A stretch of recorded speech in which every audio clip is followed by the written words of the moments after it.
الحمد لله رب العالمين وفي نستعين على أمور الدنيا والدين والصلاة والسلام على أشرف الأنبياء والمرسلين سيدنا ومولانا محمد وعلى آله وصحبه أجمعين سبحانك لا علم لنا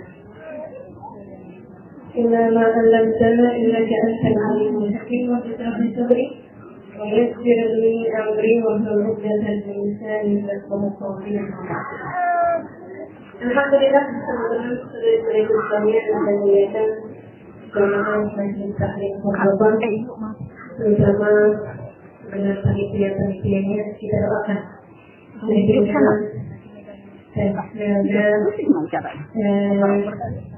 Hemi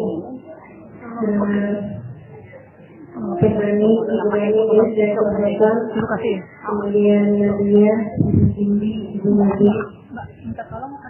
Kita doakan semoga selalu berada dalam rahmat Allah SWT, insyaallah, panjangkan umurnya, sehatkan badannya, dimudahkan urusannya, dikabulkan semua hajat-hajatnya insyaallah, selalu dalam lindungan dan bimbingan Allah SWT. Amin ya rabbal alamin.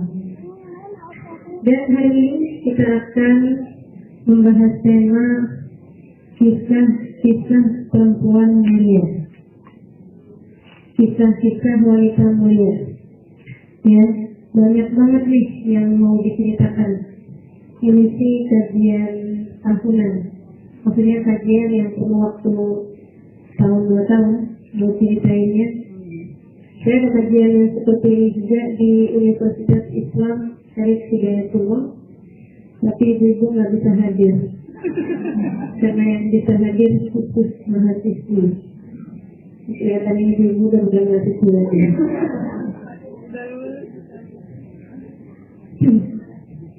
Dan sampai sekarang itu udah yang ke-16. Judulnya bukan kisah wanita mulia, tapi bidadari dulu. Ya, jadi setiap bulan saya bawain kisah tentang bidadari di atas muka bumi, dari Sayyidah Razia, dari Sayyidah Maryam, dari Sayyidah Khadijah, Sayyidah Fatimah, Sayyidah Aisyah. Jadi kalau kemudian disingkat jadi satu kajian nih, gimana nih ya? Ya kan, bismillah. Sebelum kita mulai, kita akan baca surat Al-Fatihah. Kita minta kepada Allah SWT bimbingan, kita minta kepada Allah SWT petunjuk, kita minta Allah SWT menjadikan ilmu itu bukan sesuatu hal yang didengarkan kemudian dilupakan begitu aja, disampaikan oleh saya kemudian dilupakan begitu aja, akan tetapi semoga ilmu yang kita dengar, ilmu yang disampaikan menjadi sesuatu yang bermanfaat buat kehidupan kita, menjadi cahaya yang menerangi hati kita sehingga kita tahu harus menjadi seperti apa kita di atas muka bumi ini, insyaallah. Semoga kita yang hadir di tempat ini menjadi wanita-wanita yang mulia. Sekurangnya bisa ketularan kemuliaan dari perempuan-perempuan yang mulia. Sekurangnya dapat dikumpulkan bersama dengan perempuan-perempuan mulia, insyaallah. Amin ya rabbal alamin. Ala hadhihi niyyah wa bi kulli niyatin salihah jamilah ila hadratin Nabi Muhammad sallallahu alaihi wa alihi wasallam. Al-Fatihah.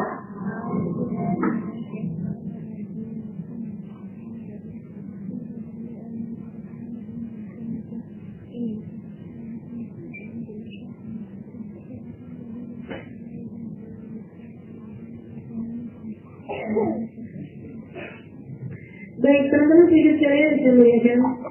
Bagaimana orang-orang mulia laki-laki tidak akan pernah berhenti selagi masih ada umat Islam di atas muka bumi ini. Demikian pula juga dengan perempuan-perempuan mulia.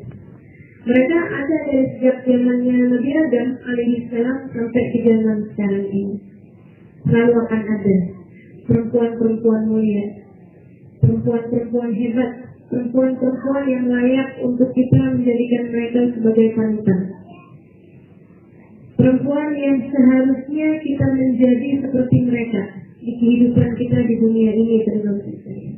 Saya kalau boleh meringkasnya dalam satu kalimat gitu ya, perempuan-perempuan yang mengerti tujuan hidup mereka untuk Allah Subhanahu wa Ta'ala, dan mereka tidak pernah kehilangan arah dari menjalani tujuan tersebut. Jadi kalau saya ditanya perempuan mulia itu yang seperti apa? Perempuan mulia itu perempuan yang tahu tujuan hidupnya untuk siapa, untuk apa. Tujuan hidup kita itu untuk siapa? Untuk Allah. Untuk apa? Mencari ridhonya. Teman-teman sekalian, dan mereka tidak pernah lost, tidak pernah salah jalan, tidak pernah kehilangan tujuan. Mereka terus saja menjalankan tujuannya tersebut sampai hari di mana mereka berjumpa dengan Allah Subhanahu wa Ta'ala, sampai datang ajal menjemput mereka, hingga mereka pun meninggal dunia dalam keadaan pintu surganya telah terbentang, dalam keadaan Allah ridha kepada mereka, dalam keadaan malaikat-malaikat dan juga bidadari-bidadari menyambut mereka, dalam keadaan baginda Nabi Muhammad SAW menanti mereka. Itu perempuan mulia terhadap sekali, bukan yang cantik, bukan yang kaya, bukan bahkan yang pintar ilmu agama, belum tentu. Atau ibadahnya yang paling banyak, belum tentu. Tentang hidup saya mengatakan mereka mulia karena dimuliakan oleh Allah Subhanahu wa Ta'ala. Mereka dimuliakan Allah dengan paham tujuan mereka hidup di atas muka bumi ini untuk apa, dan mereka menjalaninya. Tujuan kehidupan tersebut mereka jalani hari demi hari, hari demi hari, sampai mereka menghadap Allah Subhanahu wa Ta'ala dalam keadaan Allah ridha kepada mereka. Semoga kita bisa menjadi salah satunya. Dari yang zaman dulu, Nabi Adam alaihissalam, kemudian lagi perempuan banyak, sampai kepada Sayyidah Asia, sampai kepada istrinya Fir'aun ya. Sesudah Asia atau bersama dengan Sayyidah Asia, pun juga ada perempuan-perempuan hebat teman-teman. Ada Sayyidah Masyifah, ada lagi kemudian istrinya seorang ratu, istrinya Nabi Sulaiman alaihissalam. Namanya siapa? Ratu Balqis. Saudara sekalian yang saya muliakan, ada yang asalnya nggak tahu tujuan, tapi kemudian Allah SWT memperkenalkannya. Semula jadi perempuan yang mengejar tujuan hidupnya adalah kemapanan, adalah kebahagiaan, dicintai sama seorang laki-laki. Tapi kemudian dia paham tujuannya itu untuk apa, dan dia berbalik arah, dia menjadi seorang perempuan yang solehah, namanya Zulaikha, yang kemudian menikah dengan Nabi Allah Yusuf alaihissalam. Teman-teman sekalian yang saya muliakan, setiap zamannya akan ada perempuan solehah. Pun di zaman baginda kita Nabi Muhammad alaihissalam luar biasa, teman-teman sekalian yang saya muliakan. Begitu banyaknya orang-orang solehah di zamannya baginda kita Rasulullah alaihissalam. Dari keluarga Nabi, dari para sahabat Nabi, sampai sudah wafat Nabi Muhammad alaihissalam, dari kalangan tabi'in, dari kalangan tabi'in, Rabi'ah al-Adawiyah, Sayyidah Sukainah al-Misriyah, Sayyidah Nafisah al-Misriyah, dan lain-lain sebagainya. Perempuan hebat yang mengerti tujuan hidup mereka itu untuk apa, sampai di zaman sekarang ini, teman-teman sekalian. Banyak. Kalau kamu bilang, mana ada wali yang zaman sekarang? Itu karena kamu tidak hadir, tidak berada di antara kalangan-kalangan mereka. Bukan berarti ada. Itu sama aja kayak orang dikutuk. Bilang, mana ada matahari? Itu. Nggak ada matahari di atas muka bumi ini. Bumi itu di sini cuma salju. Terlalu jadi saya mengatakan bahwa zaman sekarang udah nggak ada lagi walinya. Nggak ada lagi perempuan-perempuan mulia yang memang sudah fasilitas Allah SWT itu sama kayak orang yang tinggal di gunung, di padang pasir, gitu ya. Kemudian mereka bilang, mana ada di atas muka bumi ini salju? Nggak ada, matahari seperik-perik kayak begini. Mana ada salju di atas muka bumi? Itu mitos. Itu cerita-cerita dulu saat dongeng-dongeng negeri ini nggak ada lagi yang seperti itu. Kalau jadi kalian saya melihat yang dikutuk bukan berarti ada matahari, walaupun mataharinya tidak terbit kepada mereka. Jadi yang di gurun pasir bukan berarti kemudian dengan dia tidak melihatnya, bukan berarti tidak ada salju di atas muka bumi itu. Hanya karena kamu tidak melihatnya. Berbeda. Kita lihat salju kan? Nggak pernah ada salju turun ya. Di negeri kita ini padahal keren juga tahu rasanya dari turunin salju gitu. Kayaknya dikasih rumah aja enak. Belum dia sekalian, tapi yang tidak turun di negeri kita bukan berarti ada. Dengan kita tidak melihatnya bukan berarti tidak ada. Akan selalu ada teman-teman saudara sekalian saya melihat perempuan-perempuan yang kita bisa mengikuti jalan kehidupan mereka dan kita bisa menjadikan mereka sebagai panutan sehingga mudah-mudahan kita bisa mengikuti mereka dan di hari akhirat nanti dapat bersama dengan mereka. Amin ya Rabbal Alamin. Dari zaman sebelumnya baginda Nabi Muhammad SAW. Siapa yang perlu saya ceritain? Ayo cerita siapa? Sayyidah Maryam, Sayyidah Asia, Zulaikha.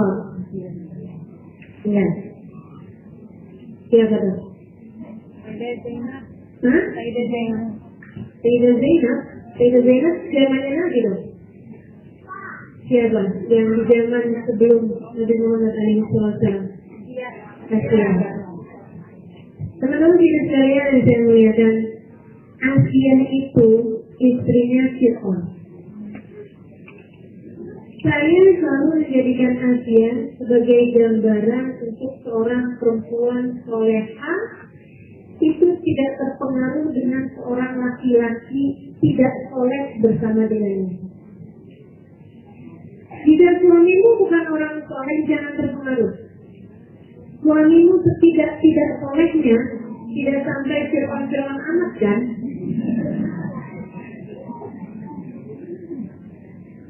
Dan sampai suami kita tidak amat gitu. Kayak apa sih coba? Sesombong-sombongnya dia, sekeras-kerasnya dia, nggak sampai aku jadi Tuhan. Kalau dia ngaku jadi Tuhan, punya kerajaan buru-buru. Gitu ya. Kalau tidak sekalian, kamu bahkan nggak salah jadi istrinya, seperti nggak kaget kan begitu. Jadi nggak mungkin suami kita jadi seperti itu. Jadilah seperti Asia. Suaminya galaknya luar biasa, cerasnya luar biasa, di atas itu semua bombangnya luar biasa. Akan tetapi Asia tetaplah Asia, seorang perempuan yang beriman kepada Allah Subhanahu wa Ta'ala. Ya Allah, luar biasa. Jadi kalau lagi nggak sabar ngadepin suami gitu aja. Suami saya kan nanti orang karuniakanlah kepada saya kesabarannya Asia ya Allah. Karuniakan kepada saya kesabaran Asia ya Allah. Siapanya suaminya? Yang ada bukan saya yang minta, bukan kamu minta kesabaran, saya itu. Doa sama Allah dia minta kesabaran ngadepin kamu. Ya, zaman sekarang kan begitu, mudah ya, kurang lebih kalau saya lihat. Kita belajar dari Asia bagaimana seorang perempuan bisa menjadi seorang perempuan yang kuat, bukan dengan kecantikannya, tapi dengan kesabarannya. Yang sabar dengan hidup tadi. Kamu kalau suami baru kasar, ngomong kasar sedikit tadi udah terasa kiamat di depan mata. Ya, baru ketahuan suami ada WhatsApp-an sama perempuan terus bilang, iya sayang. Baru kayaknya malaikat Jibril udah menyapa kita. Gitu ya, kayak gak ada niatan lagi mau melanjutkan kehidupan. Berkatalah kepada Asia. Kabarnya Asia itu, kalau suaminya lagi kesel sama dia, disuruh tidur di atas nampan. Nampannya terdiri dari besi, di bawah nampan tersebut dipikirkan api di atasnya. Dinyalakan api di bawahnya nampan tersebut. Bukan main-main, teman-teman sekalian saya melihat gerakan dan cobaan yang dialami oleh Asia sebagai seorang istrinya Fir'aun. Akan tetapi subhanallah, Asia setiap kali diterima sama suaminya, setiap kali kesel menghadapi suaminya, setiap kali kesel menghadapi suaminya, setiap kali marah menghadapi perlakuan suaminya, apa yang dilakukan Asia? Allah ceritakan dalam Al-Quran, berdoa kepada Allah. Apa doanya? Rabbi ini indaka baitan fil jannah. Ya Allah, bangunkanlah untukku di sisimu sebuah rumah di surga. Bangunkanlah untukku di sisimu sebuah rumah di surga. Dia tidak bilang bangunkanlah untukku sebuah rumah di surga di sisimu, tapi di sisinya luas. Dia paham bahwasanya tanpa ridho Allah Subhanahu wa Ta'ala tidak ada sesuatu yang bermakna. Jadi yang dicari di sisimu luas bersama dengan Allah Subhanahu wa Ta'ala. Gitu ya. Kalau kau jadikan tempat keribuanmu di surga, itu bangunin saya di surga ya. Tapi andai kau jadikan tempat keribuanmu di tempat yang lain, bangunkan saya di sana ya Allah. Sebuah rumah di surga. Jadi pentingnya disebutin bukan kesenangan surganya, tapi indahnya itu di sisi Allah Subhanahu wa Ta'ala. Sebab sekali lagi, tanpa ridho Allah Subhanahu wa Ta'ala, tanpa bersamaan dengan Allah Subhanahu wa Ta'ala, segala sesuatu yang jadi tidak bermakna. Teman-teman sekalian, dia sadar. Kenapa? Dari doanya kita bisa tahu. Kenapa dia sabar menghadapi segala macam cobaan dari Fir'aun? Karena dia tahu bahwasanya kehidupan di dunia ini tidaklah kekal. Bahwasanya sesudah dunia ini akan ada masa panjang waktu dan kuburan, masa dan seterusnya sampai di dunia. Dia paham itu. Maka dia jadikan tujuan hidupnya adalah mencari ridho Allah SWT. Karenanya bersama dengan beratan, tempaan, ujian, rasa sakit, rasa penuh derita yang dia rasakan ketika bersama dengan Fir'aun, dia hanya perlu memastikan bahwa ini adalah cara untuk kebahagiaan dia kelak di akhirat. Karenanya dia berdoa, Rabbi ini indaka baitan fil jannah. Ya Allah, bangunkanlah untukku di sisimu sebuah rumah di surga. Ya, ini teman-teman saya sekalian. Robi Asli nanti Robi Asli masih tahu kepada kita bahwasanya menghadapi suami seperti surga. Betul? Tidak surga. Rumah yang di sini, kalau kamu jalaninya dengan benar, rumah tangga ini, kalau kamu jadi istri yang benar, mau nyari ridhonya Allah Subhanahu wa Ta'ala, akan bikin kamu berada dalam surga Allah. Jadi pandang suamimu kayak pandangan Robiah, pandangan Asia, mohon maaf kepada suami. Semoga bagi kalian jalan surga. Ustazah, banyak yang ngomong saya. Ustazah, gimana suami saya mau jadi jalan surga buat saya Ustazah? Dia ada sendiri orang tua? Dia ada sendiri orang yang gak tahu Ustazah. Masa mungkin yang jadi jalan surga? Wah, kamu gak tahu. Menurut kamu Fir'aun sholat? Hah? Fir'aun itu ngaku dirinya jadi Tuhan. Teman-teman saya sekalian, Fir'aun ngaku dirinya jadi Tuhan. Fir'aun adalah orang paling bejat di atas muka bumi ini. Fir'aun adalah orang paling durhaka di atas muka bumi ini. Gak cuma ngaku-ngaku diri Nabi, padahal bohong. Dia ngaku-ngaku diri Tuhan. Tentu saja padahal bohong. Ya Allah, kebayang. Dia ada orang lebih durhaka daripada dia. Akan tetapi kita pun kemudian ditunjukkan bahwa Asia istri seorang yang durhaka apabila ia kemudian tetap berada dalam jalan yang semestinya, kepada Allah Subhanahu wa Ta'ala, mencari ridhonya Allah Subhanahu wa Ta'ala, maka Allah pun kemudian akan menjadikannya sebagai perempuan mulia.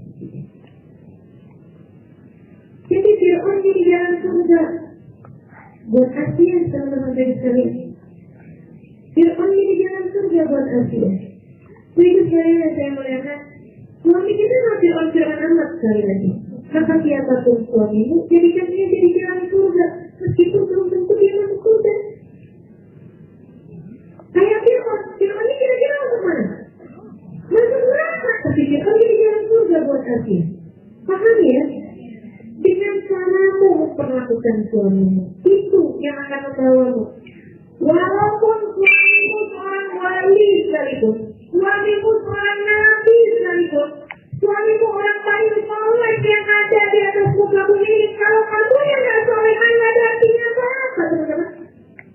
Kalau kamu yang tidak memperlakukan dia dengan baik, kamu yang tidak ikutin jalannya, percuma juga. Istrinya Nabi Nuh, tahu namanya? Bunuh.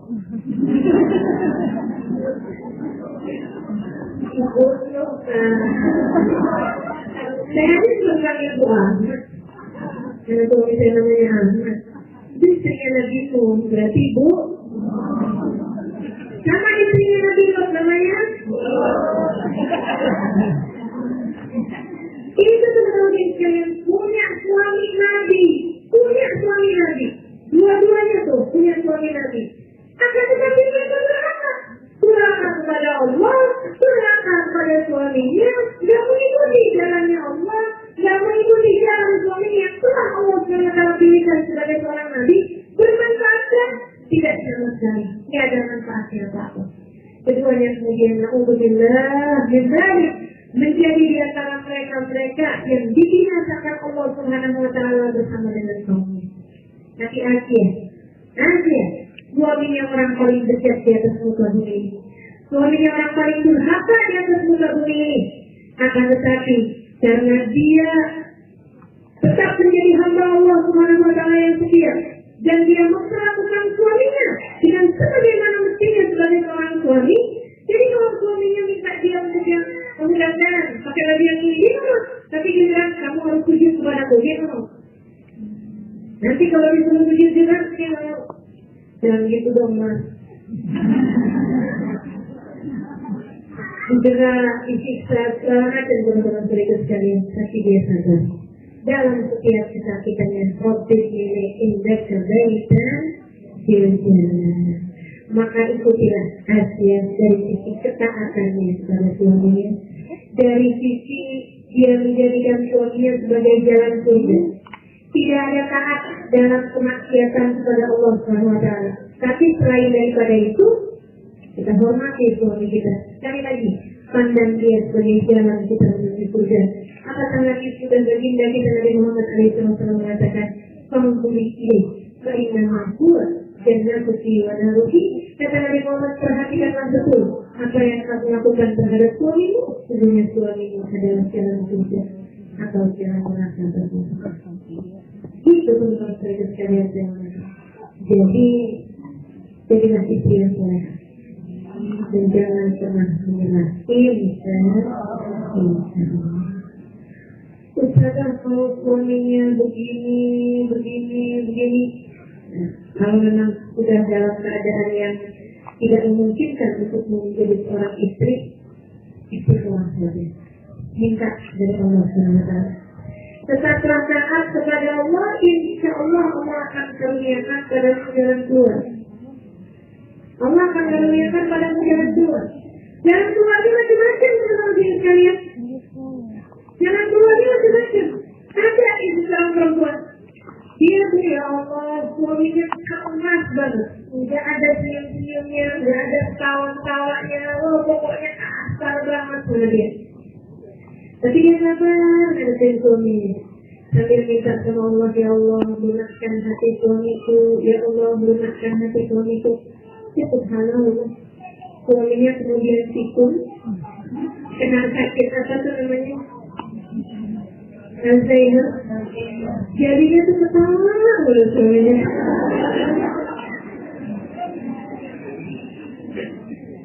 Ya, kita nggak mau juga kayak gitu ya. Saya cuma lagi mau ngasih tahu gitu bahwa Allah cuma merubah keadaan. Allah mau merubah keadaan dalam hidup saya. Pokoknya ke Allah aja, ke Allah aja. Ini suami gimana? Ya kan sempurna suami kita. Benar enggak? Nggak ada kayak suami soleh Nabi Muhammad. Ada yang dikasih suami yang soleh kayak Nabi Muhammad. Miskin, nggak punya apa-apa. Nabi Muhammad sih miskin. Ayo gimana coba? Ya udah kalau gitu soleh Nabi Muhammad tapi sekaya Sulaiman. Ada macam aja. Teman-teman saya sekalian, ternyata kita. Ya ada yang sempurna, kisahnya juga gini-gini aja kok. Kamu ngerti punya suami kayak gimana? Kita cuma begini-begini aja ya. Maka ayolah teman-teman sekalian ya. Pokoknya itu dia resepnya tuh. Lihat suamimu sebagai jalan surga. Kalau suami lagi ngeselin, lagi ngeselin, ya jalan surga mana sih yang enak? Jalan surga mana yang mulus gitu? Jalan surga mana yang kayak jalan tol mati? Iya kan? Jadi teman-teman hidup jalan enak, udah aja gitu. Yang senang sama suaminya, disayangi suaminya, dicintai suaminya. Lihat dia sebagai jalan menuju surga. Hingga mudah-mudahan kita bisa masuk ke dalam surga Allah Subhanahu wa Ta'ala bersama dengan seluruh keluarga kita ini. Amin ya rabbal alamin.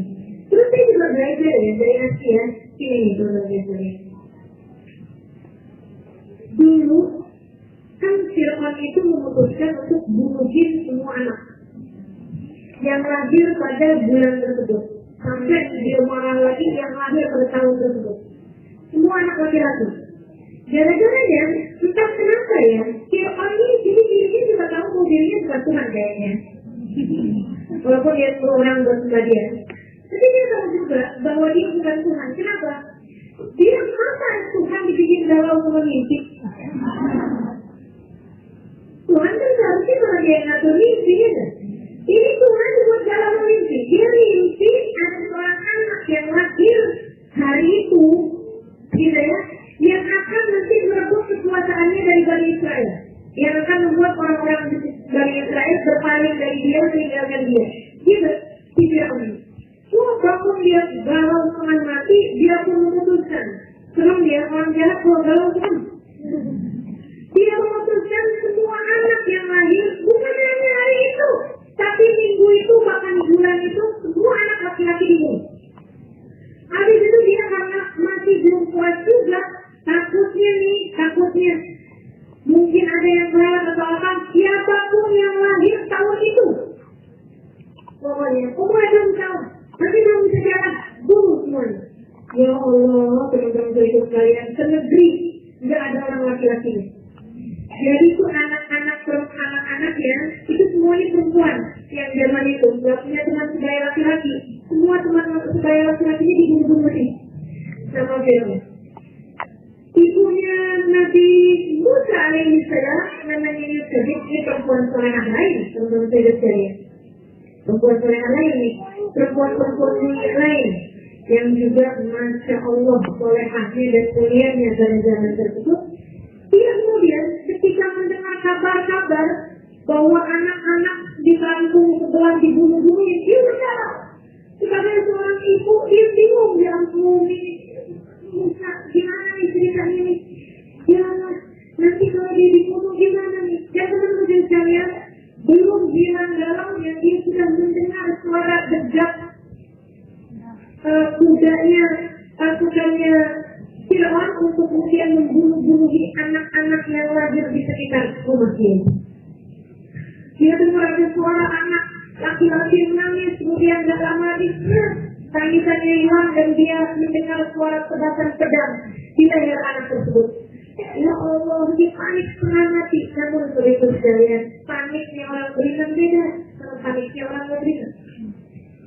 Paniknya orang beriman beda dengan paniknya orang yang tidak beriman. Paniknya orang beriman, panik dengan takwa. Panik dengan mendekat kepada Allah SWT, melakukan apa yang diinginkan oleh Allah SWT. Jadi kalau ibu nih dapetin suaminya kemudian ngomong sayang dia pun cari tahu kepo, kemudian dia lihat nih ada fotonya nih siapa pulang nih, ini ibunya mantu, pantesan suami saya tertarik sama dia gara-gara hidung saya yang kecil. Akhirnya kemudian dia operasi plastik. Ini namanya panik tanpa takwa. Ya? Atau kemudian, wah nih, kayaknya dia pakai nih. Saya juga mau pakai deh. Pergi ke dukun pasang pupuk. Itu namanya panik tanpa takwa. Atau dikerjain si perempuan itu. Kita ditolak, kita. Atau bener dia semoga bisa dari jalan pribadi ya. Itu namanya panik tanpa takwa, teman-teman saya. Paniknya orang beriman itu gak pernah kayak gitu. Paniknya orang beriman, silakan panik kamu tapi dengan takwa. Silakan sedih kamu tapi dengan takwa. Silakan menangis kamu tapi dengan takwa. Silakan cemburu makan tapi cemburu dengan takwa. Sebenarnya sekalian ini bunda Nabi Allah Musa alaihissalam. Apa yang dilakukan dalam keadaan panik seperti itu? Beristighfarah, mohon bimbingan kepada Allah SWT. Dia terus berpikir, ya Allah, apa yang harus hamba lakukan ya Allah? Apa yang harus hamba lakukan ya Allah? Allah kasih perintah. Wahai ibu Musa, taruh Musa di dalam kuali yang sedang menyala itu. Dan sebenarnya itu sekalian, ini hebatnya orang bertakwa. Tanpa ragu melaksanakan perintah Allah Ta'ala. Adakah kamu sudah meraih yang seperti itu? Tanpa ragu melakukan perintah Allah Ta'ala. Saya mau pakai jilbab. Sekarang masalah bangkitannya. Kamu ragu-ragu melakukan perintah Allah. Kamu belum menjadi orang-orang yang sungguh-sungguh beriman kepada Allah. Kalau Allah perintahkan terjadi, tidak usah pakai tawar-tawaran, teman-teman saya sekalian. Jangan pakai tawar-tawaran kalau perintahnya Allah. Sholat fardu, tidak usah pakai tawar-tawaran. Tapi kan sekarang kan saya lagi sibuk kerja nih. Sekarang kan saya lagi sibuk belajar nih. Sekarang aja deh, sholatnya di jamaah aja deh. Ya, perintah Allah untuk tawar-tawar. Teman-teman saya bilang, kamu belum sungguh-sungguh bertakwa. Kalau segala perintah Allah Subhanahu wa Ta'ala, kamu maju mundur dalam melaksanakannya. Ya gitu. Gimana kalau disuruh taruh anak dalam kuali? Gimana galaunya, gimana ragu-ragunya kan? Itu yang ada, ya saya bayangin kalau hidup gratis itu adalah Yulina,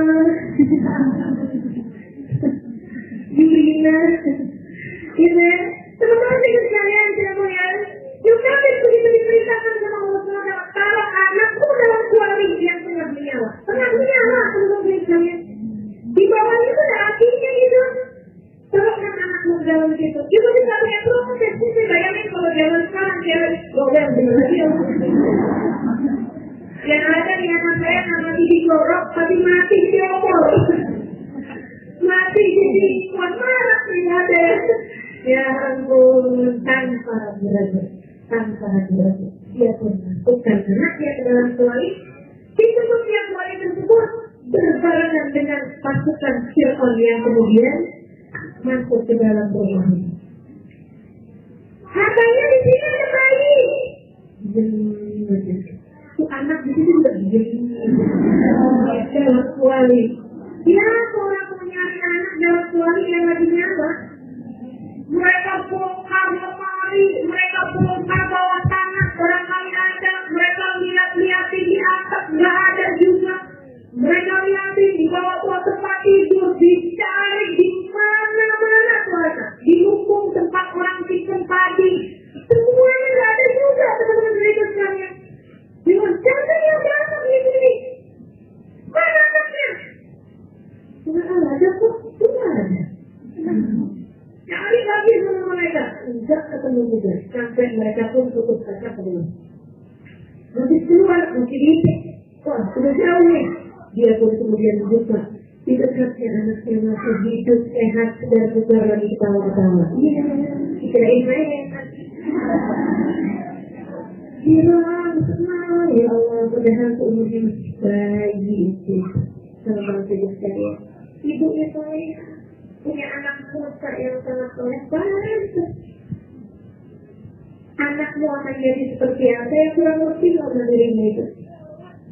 Bagaimana dirimu? Makanya kalau aku pengen punya anak yang soleh atau soleh akan dirimu. Biar mantap, Allah ngasih anak yang Masya Allah, yang luar biasa. Mantap jadi. Mantap jadi emaknya begitu, anaknya begitu. Jadi saya benar. Tapi dengan kabar bahwa Musa masih hidup, pasti lama-lama akan menyebar juga. Betul nggak? Esok Musa pasti pasukannya Fir'aun akan kembali lagi ke situ. Ada yang bilang sebagai perempuan-perempuan mulia, perempuan-perempuan saleh yang memang kajian kita tema hari ini adalah perempuan-perempuan saleh. Berisi orang kembali ke hidup saya. Ya Allah, apa yang harus saya lakukan untuk menyelamatkan Musa?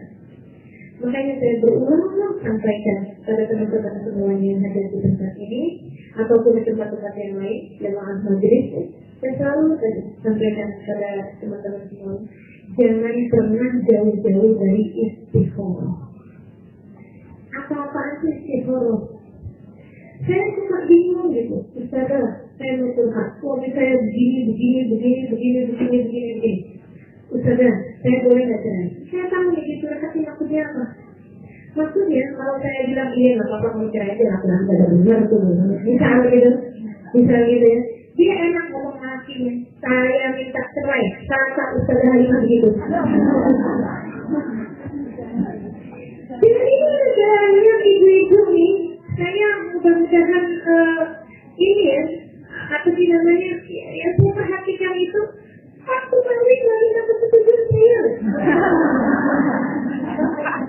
Kawinnya nggak minta persetujuan saya, mau pulang mengaku nggak tanya sama saya, bahkan nggak pakai menyesuaikan jadwal pengajian.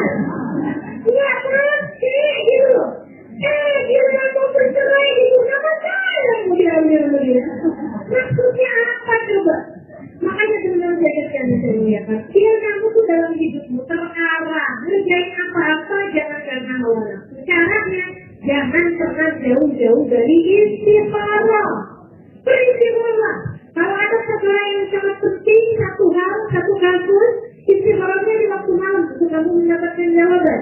Tapi selain daripada itu, tiap pagi harimu jangan berani keluar rumah sebelum sholat istighfarah. Tiap pagi. Ini teman-teman pada sholat Jumat kan, mau pagi sholat sudah sholat istighfarah. Usul sunnatul istighfarah, rakaatain lillahi ta'ala Allahu akbar. 2 rakaat, habis selesai salam bacanya apa aja? Nggak usah kebanyakan nanya. Kalau saya jawab Al-Baqarah pada keluar pada hari. Kalau saudara jawab istighfarah, baca kuliah buku atau apa aja, dalam bolehnya.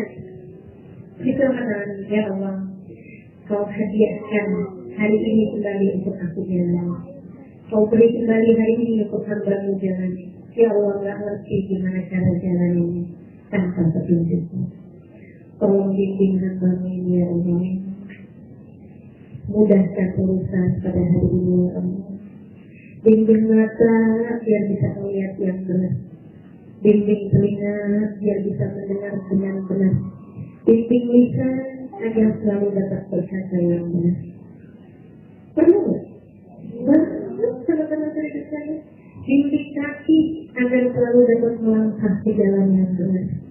Ya Allah, hamba tidak berdaya tanpa bimbingan dari-Nya. Itu teman-teman saya, itu. Jangan pernah mau jauh-jauh dari istighfarah. Jangan kerjain apa-apa seikut-ikutnya sama diri sendiri aja. Kemudian bahasanya kayak gini, saya mengikuti kata hati. Katanya kata hati tidak pernah berbohong. Kata hatinya siapa yang tidak pernah bohong? Kalau kamu adalah nabi, kata hatinya tidak pernah bohong. Kalau kamu seorang wali, Allah ada dalam hatinya. Sehingga kata hatinya tidak akan pernah berbohong. Sebab Allah tidak akan pernah berbohong. Tapi kata hatimu yang diikuti oleh hawa nafsu, selama ini yang kamu ikuti manusia adalah hawa nafsumu, setan terus-terusan membisiki dalam hatimu, dan kamu mau bilang bahwa saya sudah bertanya kepada hati saya, ya Allah, nggak masuk di akal ya. Maka dengan kalian kerjakan seperti yang lupa dikerjakan. Gimana kalian lagi? Saat siapa ia bertanya kepada Allah, ya Allah, harus bagaimana kesambar sekarang ini? Dengan bilangan air mata dia berdoa, ya Allah, selamatkan anak-anakmu, ya Allah, selamatkan anak dia, saya. Bagaimana cara hamba menyelamatkannya, ya Allah, tolong hamba, ya Allah. Tapi kalau begitu sekalian saya mengatakan, dan kemudian Allah kasih jawaban. Ya Umma Musa, al-Qiyah, wahai Musa, ibunya Musa, lemparkanlah anakmu Musa itu, hanyutkan ke sungai. Hanyutkan ke sungai Musa. Teman-teman begitu sekalian saya mengatakan, hanyutkan ke sungai.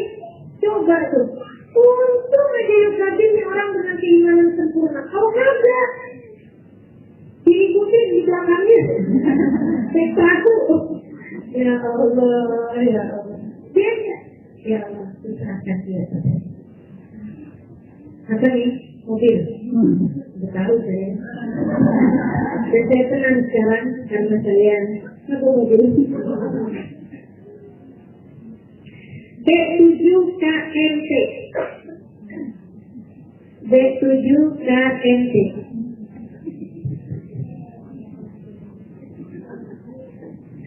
Dan tolong Nur tidak tolong barangnya ada yang membeli dulu. Iya, yang punya mobil B7 KMT.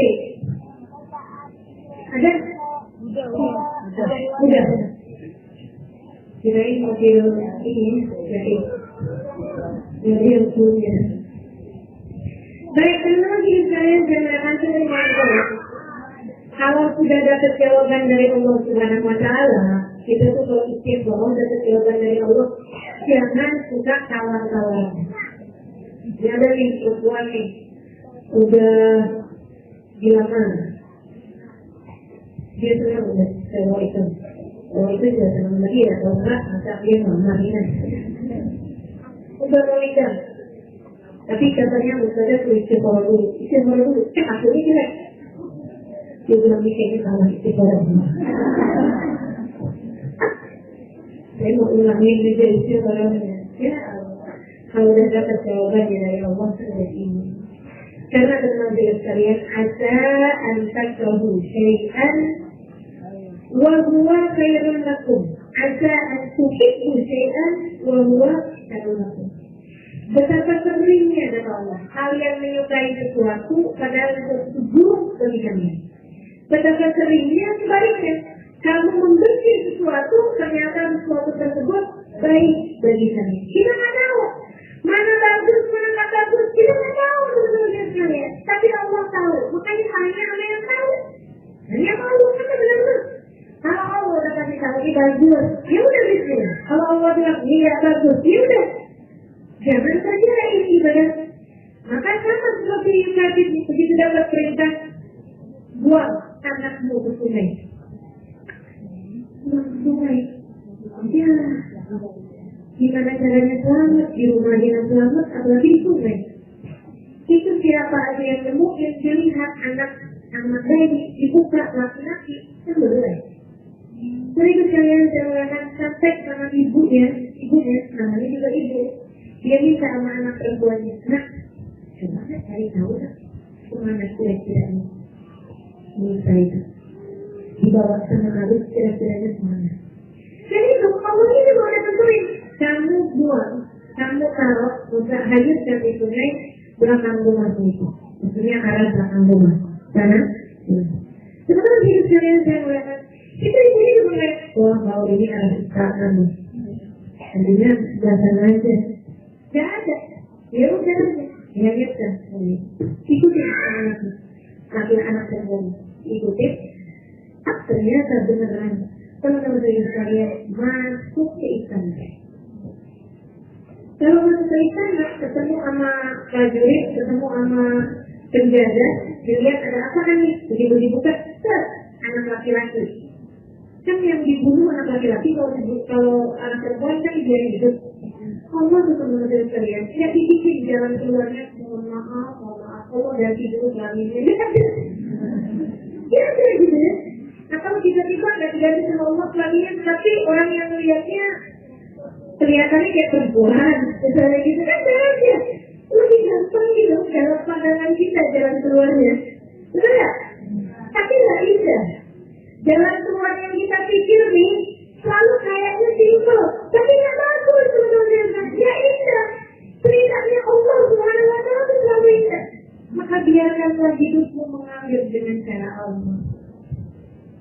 Ia akan memberikan jalan keluar bagi setiap permasalahanmu dengan cara yang indah.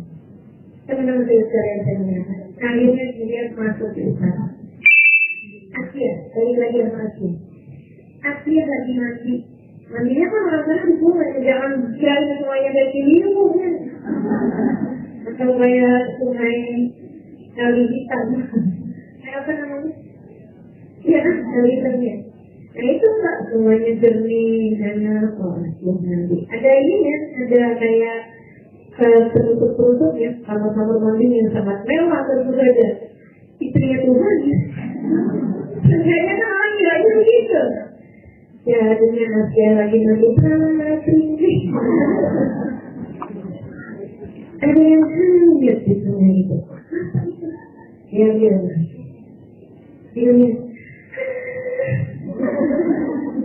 anak lucunya bagaimana dia? Tidak salah anaknya. Habis itu pakai baju selesai mandinya, dia kemudian pakai baju sambil lepas anak masuk dalam rumah. Ya Pak, apa yang kamu bawa itu lagi? Apa yang kamu bawa itu? Lagi. Coba saya lihat, laki-laki yang berkumpul kamu lihat, laki-laki kok. Kalau itu saya mau jangan juga. Jangan gitu.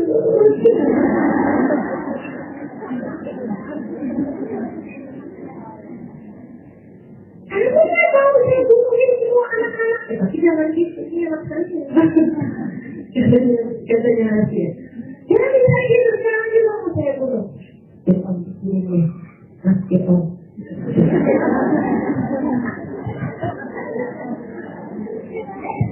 Katanya Asia, ini teman-teman saya sekalian, kata Asia kayak gini. Bukan. Kalau dia adalah anak yang memang ditentukan akan menjadi perampas kekuasaanmu, bukankah yang sudah ditentukan terjadi pasti akan terjadi juga? Dan kalau dia ada di rumah kita, bukankah berada dalam genggaman tanganmu untuk kamu lakukan apa aja? Ini juga. Daripada di luar, kalau dia adalah seorang yang memang diselamatkan sama Tuhan untuk menjadi orang yang menghancurkan kerajaan ini, kan dia juga selamat bagaimanapun juga. Betul apa enggak? Iya. Dan daripada dia ada di luar yang sana, di dalam rumah kita kamu bisa buat apa aja sama orang itu. Kalau kamu lihat bahaya apa-apa, kamu bisa bunuh. Kalau apa-apa, kamu bisa berbuat apapun gitu. Jadi teman-teman sekalian, sesudah saya pelajari nih jalannya Asia, saya dapat satu pelajaran. Satu tadi ya, untuk jadikan suamimu sebagai jalanmu menuju surga. Yang kedua, tidak ada laki-laki yang tak bisa dirayu. Tidak ada. Segala firman bisa dirayu. Suami itu firman amat. Dia firman amat suami kita ya kan. Jadi jangan dikirain tak bisa dirayu. Makanya itu ilmunya perempuan tuh bukan dengan kekerasan, bukan dengan galak-galakan teman-teman sekalian. Ilmunya perempuan itu jadilah pintar, biar tahu apa yang dimauin suamimu. Kalau kamu tahu apa yang dimauin suamimu, kamu pasti bakal bisa membujuk dia untuk berbagai macam urusan. Jadi manfaatkanlah kelebihan teman-teman. Nah itu ya. Ini bisa buat kebaikan. Itu loh, sampai dia anak jauh-jauh di mana-mana dibunuhin. Ini anak yang masuk ke rumahnya sendiri, malah dibunuh. Kenapa coba?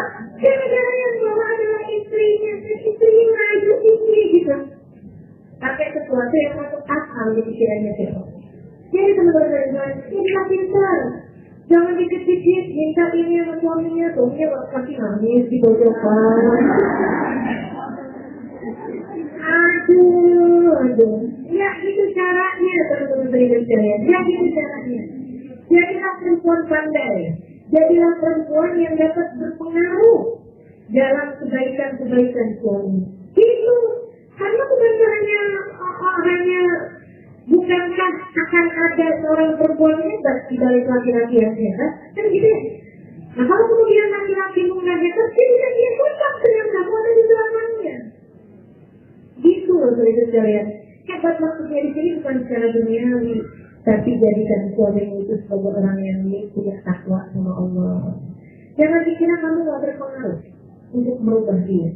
Sangat berpengaruh, sangat berpengaruh. Ustazah, suami saya gak sholat. Oh, saya balik nanya, kamu sholat sejak kapan? Tahun lalu Ustazah. Ya iya. Gitu loh sekalian. Gak jauh beda, cuma kamu dapat hidayahnya lebih sedikit. Lantas bagaimana? Sekarang ayo ajak suamimu untuk mengerjakan sholat dengan caramu. Tunjukin, ayo dia. Gimana caranya? Coba bang, kemarin sudah. Kamu lihatin apa yang paling berpengaruh dalam diri suamimu. Oh, misalnya dia paling takut sama sakit. Laki-laki itu takut sama sakit. Enggak. Perempuan itu kalau sakit panas, dia bilang, oh saya demam nih, saya perlu istirahat. Laki-laki kalau dia pegang sekolahnya kok enggak? Saya mau mati. Saya lagi terlalu suruh itu. Sebetulnya kalau saya punya suami, saya punya saudara laki-laki, jadi tahu gitu. Laki-laki punya ketakutan terhadap sakit lebih besar daripada perempuan. Tapi sebenarnya saya perempuan sakit juga ya, kamu nggak normal. Kalau perempuan biasanya memang punya rasa apa ya? Nggak terlalu takut sama sakit. Itu dia sakit soalnya. Perempuan dia sakit ya, bulan sakit, gitu kan? Gitu. Jadi sebenarnya yang saya melihatkan, misalnya suami kamu takut sama sakit, gitu ya. Ya udah, kamu bilang ke suami, abang tolong, saya tuh kemarin sakit banget. Saya bawa buat sholat, saya panjangin sujud saya saat sholat, saya minta itu pas mau sembuh kan. Atau sebenarnya sekarang ini kita nggak lagi sakit, kita sholat teman. Kan kalau abang sembuh, urusan lain lagi bang. Gitu kan. Nah nanti kalau sembuh nggak jadi kan lain lagi. Abang tuh bang, enak emang. Kalau Allah bilang, dia sholat itu cuma sakit doang. Pas giliran anak sholat itu gak sehat, nggak sholat lagi. Ada yang pernah gitu. Gitu yang termasuk kalian pelan. Kamu ketika bergerak ke satu arah, itu dirimu akan ikut bergerak bersama dengan gerakannya. Tahu blender? Tahu mixer? Mixer tuh, kalau kita gerak, itu mana jadi gini? Lama-lama di sekelilingnya bakalan bergerak. Tambah lama, biar jauh-jauhan dari ikutan gerak. Tambah lama gitu. Akhirnya kebawa semuanya. Demikian pula dengan perubahan dalam diri kita. Tapi teman-teman sekalian, jadilah bijak. Jadilah perempuan pandai. Sehingga ketika kamu berbuat sesuatu, yang kamu pikirkan bukan cuma kemauan kamu aja, tapi pasangan. Asia ketika bunuh Fir'aun bukan dari sisi dirinya. Kamu jangan celaka sama Fir'aun. Itu kan punya anak dari dulu. Kenapa punya anak kamu mau bunuh dia saja? Ya gitu. Dia tak bujuk dari sisi dirinya. Dia bujuk Fir'aun dari sisinya. Fir'aun, bukankah kamu takut kekuasaan kamu akan lengser karena seorang laki-laki yang lahir pada hari-hari ini? Bisa jadi gimana nanti? Ya betul, makanya saya harus bunuh Fir'aun. Kalau memang dia yang ditentukan untuk menjadi penghancur tersebut, itu sudah ditentukan dari sana, bukankah ada yang bisa kamu bunuh? Dan kalau anak ini ada di dalam rumah kita sendiri, bukankah lebih mudah bagi untuk mengkontrol dia? Tidak terbantahkan, bukan? Soalnya ini juga sih. Ya udah deh. Tapi kalau dia bandel, kalau dia macam-macam, kamu mau jawab. Sulit. Coba aja kesini. Ya ampun, Musa kecil bandelnya dong begini. Kerjaannya ini beneran, saya kalau ngomongin lebih mudah. Saya berbicara sebagai fakta. Fir'aun nyabutin jenggotnya. Kerjaannya Nabi Musa kecil, kerjaannya nyabutin jenggotnya Eva. Itu salah masih lama bapaknya. Betul, Fir'aun dia sama anaknya, istrinya nih. Mana angkat istrinya nih sebelumnya luar biasa sebenarnya nih. Sampai ketika umurnya 2 tahunan, Musa udah ngerti tuh. Udah ngerti bapaknya nih jahat, gitu udah ngerti dia. Udah ngerti. Sebenarnya video kalian saya melihat, dia kemudian bilang sama Asia, Asia, anak kamu ini udah ngerti deh. Anak segini loh, masa udah ngerti, kagak ngerti gitu. Gak ngerti, anak segini udah begini loh, gak ngerti. Kalau kita cobain, ini seperti yang berbeda, yang ada, itu bukan anak-anak aja, gak ada. Kalau kamu jangan terlalu lebay gitu, gak ada. Kamu jangan mendramatisir sesuatu. Tenang di saya sampai dibikinlah. Ada dua kuali, ya, 2 tempat. Yang satu isinya kurma. Yang satu lagi warnanya merah-merah gitu, kayak enak gitu. Yang satu lagi isinya bara api, yang lagi merah-merah menyala gitu. Musa disuruh jalan, suruh milih di antara 2 itu. Maksudnya Fir'aun mau tahu nih, menurut dia Musa ini udah ngerti nih. Jadi memperlakukan Fir'aun dengan kayak begitu, dengan penuh pengertian, dengan penuh kesadaran, mungkin nyebelin banget. Itu maksudnya gitu ya. Asia, dia sudah ngerti, belum ngerti, Mas Fir'aun benar belum ngerti. Dikasih dicoba kayak gini. Ayo coba, suruh dia jalan, kemudian milih salah satu dari 2 itu, mana yang dia pilih. Kalau dia pilih kurma, berarti dia belum ngerti. Kalau dia milihnya bara api, berarti dia belum ngerti. Lepas. Musa kemudian suruh milih 2 hal itu. Asia udah tertekan. Gimana ya anak ini kalau beli kurma lagi merah-merahnya dan itu buah kesukaannya Musa. Terutama dari saya yang saya mengatakan Subhanallah. Nabi Musa benar-benar mau milih kurma sebenarnya. Akan tetapi malaikat Jibril menghindarkan beliau, sehingga kemudian beliau mengambil batu bara api tersebut dimasukkan ke mulutnya, dia kepanasan, kemudian dikeluarkannya lagi bara tersebut. Karena ya, kemudian Nabi Musa itu lidahnya sedikit agak pelak kabarnya ya, sedikit pelak kabarnya ketika berbicara sesuatu itu enggak yang pasti sekali gitu bicaranya. Makanya ada banyak doanya Nabi Musa itu yang selalu meminta kefasihan, wahyu uqdatan min lisani yafqahu. Atau ketika Mika ditemenin sama Harun, wa Harun nanti wa afqahu min lisani. Ya Allah, saya temenin dong sama Harun, seperti saya, dia itu lebih fasih lisannya daripada saya. Gitu. Itu inginnya Nabi Musa karena pernah keliru makan itu kan. Benar-benar bisa lihat. Dan waktu awal Nabi Musa habis masuk ke rumahnya Fir'aun, dan kemudian itu tadi yang saya sampaikan bahwa Fir'aun berhasil dibujuk, berhasil diraih oleh Asia. Perlu sekalian ada orang perempuan lain yang ada di rumahnya dan dia sedih hatinya, bahkan mohon maaf payudaranya menjadi besar karena tidak ada yang menyusu darinya.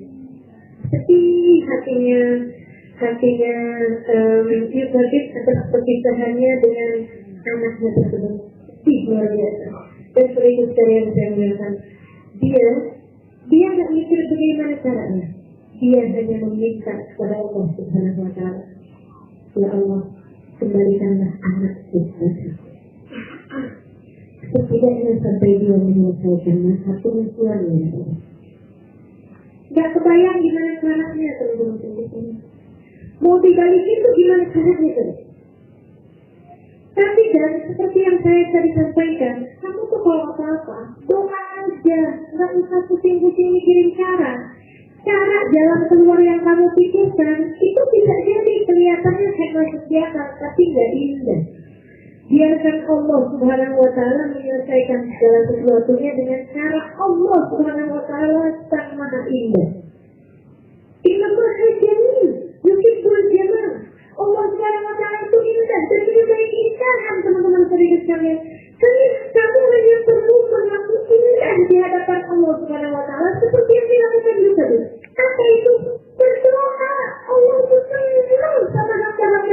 berdoa.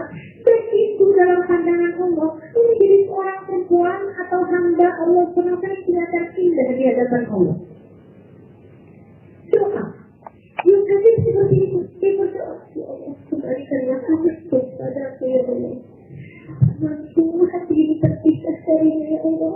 Kembalikan anakku dengan menahan air mata. Dia berdoa kepada Allah SWT. Teman-teman berikan sekalian, apa keputusan Allah SWT? Faharamna minhul maradih, kata Allah. Aku bikin siapapun gak ada yang bisa menyusui kita. Entah lagi nih, yang bilang Asia nih, dia nangis, pengen susu ya kan? Zaman itu gak ada susu formula, dan kalaupun ada ditolak juga sama Musa. Akhirnya kemudian ibunya nyari siapa di antara Abu dan orang dalam istana ini yang lagi menyusui, yang lagi punya anak dan menyusui. Itu dia deh, panggil. Ini dong, susui dong anak saya ini nangis mulu sih nggak tega.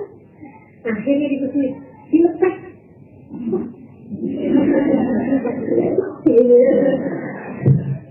Gak mau.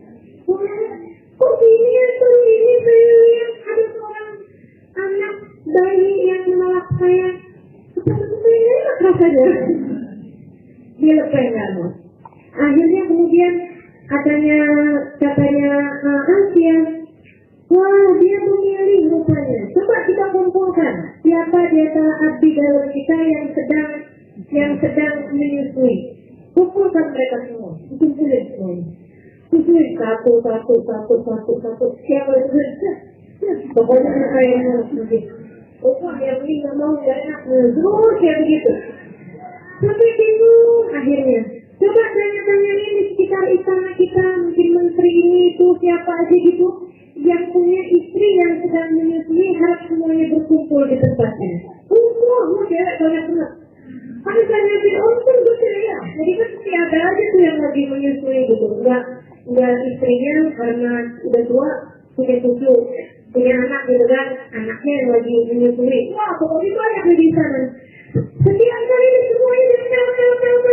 Gak ada satu pun yang diterima. Akhirnya Asia bikin kain baik. Minta tolong diumumin sama ajudan-ajudan. Siapa yang lagi menyusui harap datang kemari karena Ibu Suri sedang perlu seorang perempuan yang menyusui. Harap datang ke istana, nanti semua kebutuhannya akan dipenuhi. Disiapkan rumah tinggal. Wah, loh, perempuan. Kan banyak banget waktu itu kan ada banyak ibu-ibu yang anaknya pada dibunuh-bunuhi. Dan itu kan pada punya air susu. Iya kan, masih baru kok dibunuh-bunuhnya. Waduh, ngantri panjang banget. Sampai kemudian si adiknya kakaknya Musa, waktu dia lagi ada di kota, dia kan agak di kampung gitu. Dia dengar peraturan itu atau saya dengar itu. Dia pulang dengan tergesa-gesa. Siap, ini oleh siap. Ini sebetulnya siap. Tunggu mau minum ini. Ini doanya kayak gitu. Kenapa? Saya dengar pengumuman. Istana sedang mencari seorang ibu susu untuk menyusui anaknya. Ibu ngantri itu dengan dekat dengan degup dadanya yang tidak bisa dia tahan. Teman-teman sekalian sampai 1, 2 perempuan semuanya ditolak sama Musa kecil kreatifnya. Kecilnya nggak mau dia nyeri dada ibunya teman-teman sekalian. Sampai begitu nyampe ke ibunya begitu melihat bayinya, ya Allah Musa tak mampu ditahankan Musa. Ya Allah terima kasih. Meski rasanya tidak masuk dalam akal pikiranku, Engkau mengijabah doaku dengan cara-cara yang luar biasa. Engkau kembalikan anakku di pangkuanku, lengkap dengan semua sarana. Disiapin rumah, disiapin kamar bagus, disiapin makanan tiap harinya selama Musa menyusu kepada ibu. Dia tinggal di sana. Allah itu punya kuasa untuk saya. Udah nggak usah pura-pura, nggak usah pura-pura mikirin jalan keluarnya gimana. Kamu nggak ngerti, kita nggak ngerti. Nggak ada siapapun yang ngerti.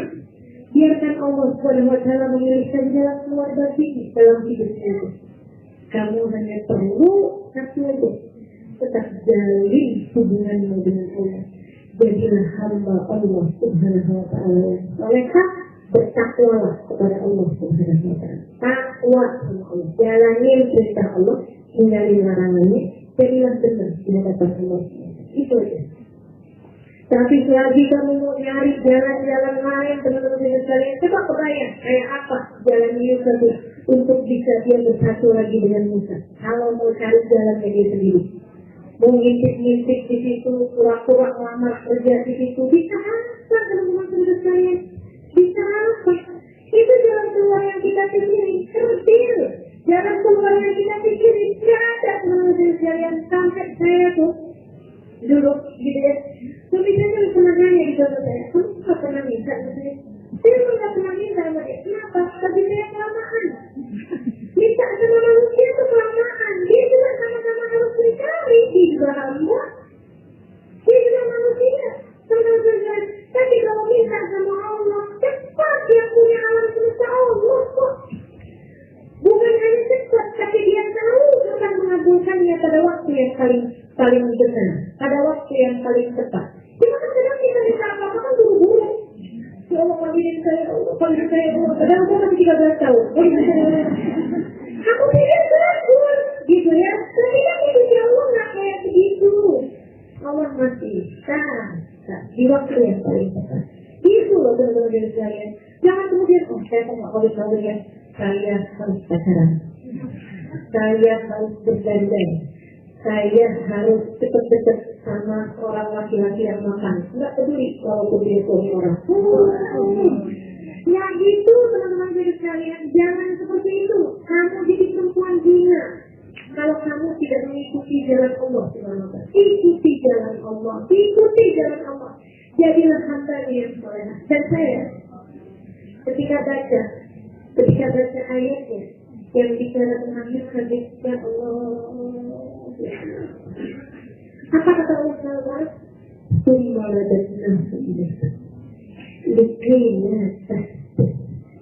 Kata Allah, aku kembalikan dia kepadamu, wahai Yusuf. Aku balikin dia, balikin Musa kepada Yusuf. Kenapa ya Allah? Nikailah tahzan, dia Yusuf tidak sedih lagi. Dia Yusuf tidak sedih lagi. Sedihnya Yusuf jadi alasan Allah SWT sampai bikin semua susu pahit buat Musa. Hanya agar Yusuf tidak sedih, teman-teman sekalian. Sedihnya Yusuf itu begitu bermaknanya di hadapan Allah SWT, begitu bernilainya di hadapan Allah SWT sampai Allah atur kalau diteruskan, dia kemudian mengembalikan Yusuf dan kembalikan Musa pada ibundanya. Nilai tangis seberapa di mata Allah? Nilai sedihmu seberapa di mata Allah? Kalau kamu adalah perempuan yang soleh, sedihmu bermakna di hadapan Allah. Sehingga Allah berkata kepada para malaikat-malaikatnya, wahai malaikat puji berlasian, aku tidak takut melihat yang berbeda seperti itu. Itu benar-benar biasa. Ada suami kita nyakitin kita misalnya gitu. Kalau kamu adalah perempuan yang bernilai di mata Allah SWT, ayo, kata Allah bilang sama malaikat, kita kasih pelajaran sama laki-laki yang bikin sedih istrinya, karena aku tidak tahan melihatmu bersedih hati. Gitu. Tapi kalau kamu adalah perempuan yang selama ini tolak larangan Allah, terjang larangan Allah, tidak peduli kepada apapun yang Allah SWT mau kamu tidak kerjakan, kemudian lagi apapun yang Allah SWT inginkan kamu malah tidak kerjakan itu ya, yang dilarang-larang sama Allah, kamu tidak peduli kepada Allah SWT. Sholatmu kamu tidak pedulikan, doamu tidak kamu pedulikan, perintah Allah kamu tidak pedulikan, Allahmu tidak kamu pedulikan, kamu buka semau kamu tahu itu haram, kamu tetap kerja, kamu tahu itu nggak boleh, kamu tetap kerjakan, sampai bilang, bodo amat, mau apa semua orang itu dunia ngerjain. Misalnya, kemudian kamu sedih, Allah SWT terus, saat seperti ini kamu memanggil-manggil aku, selama ini kamu tidak peduli padaku.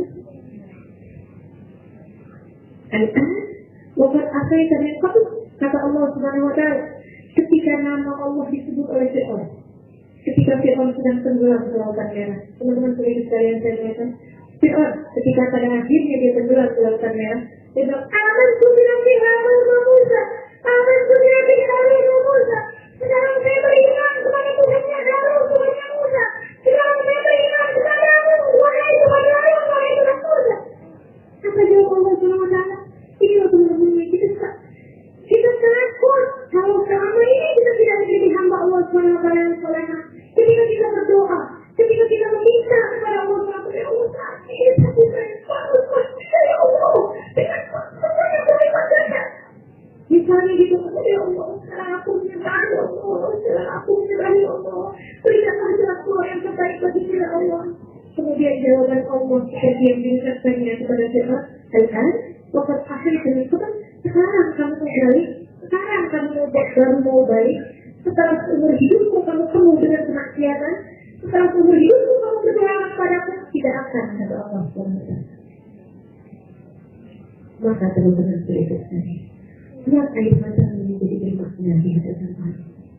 Sehingga sedihmu punya arti di hadapan Allah, lelahmu punya arti di hadapan Allah SWT. Karena jadilah hamba Allah Subhanahu wa Ta'ala yang soleha. Jadi soleha, jadilah mulia di hadapan Allah. Tidak peduli orang lain yang menganggap kamu mulia, yang penting kamu mulia di hadapan Allah.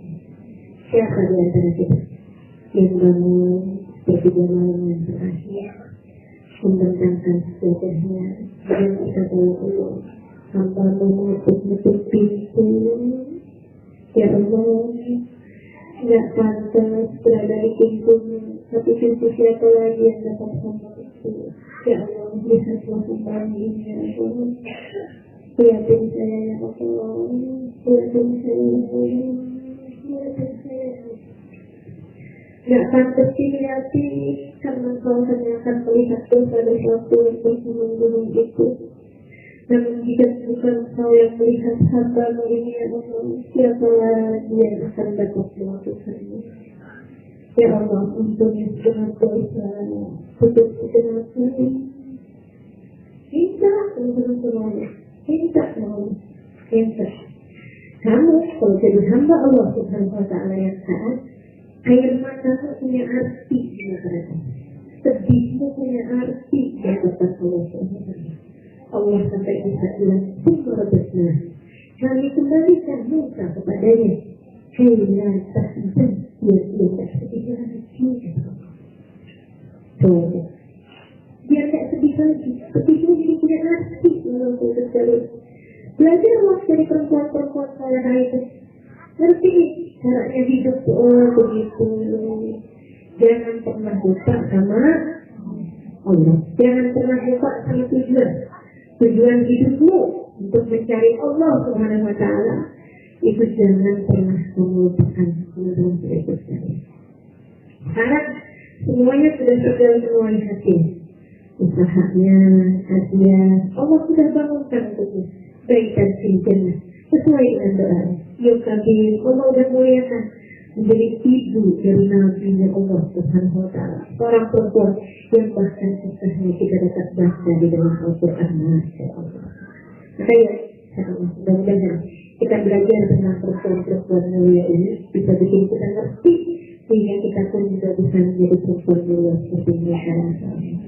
Belajar cara dengan kehidupan dari kisah-kisah perempuan yang mulia. Sedikit nanti baru hanya ya tadi kasihan dengan Musa itu, insya Allah di pertemuan-pertemuan yang lain. Kalau kenangnya nanti sama, kita bisa bahas tentang perempuan-perempuan lain yang juga banyak sekali ada di atas muka bumi ini. Kita bisa belajar bagi kita sekalian kaum perempuan. Rabbana zalamna anfusana wa in lam taghfir lana wa tarhamna lanakunanna minal khasirin. Rabbana atina fid dunya hasanah wa fil akhirati hasanah wa qina adzabannar. Wa sallallahu ala sayyidina Muhammadin wa ala alihi wa sahbihi wa sallam. Walhamdulillahi rabbil alamin. Allahumma salli ala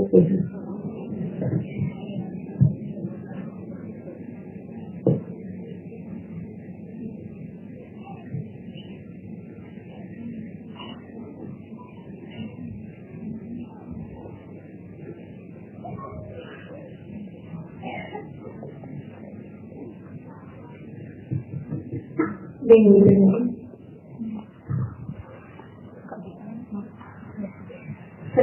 warahmatullahi wabarakatuh. Memang ada gaya perbedaan di mazhab fraksi tidak termasuk awal. Ada mazhab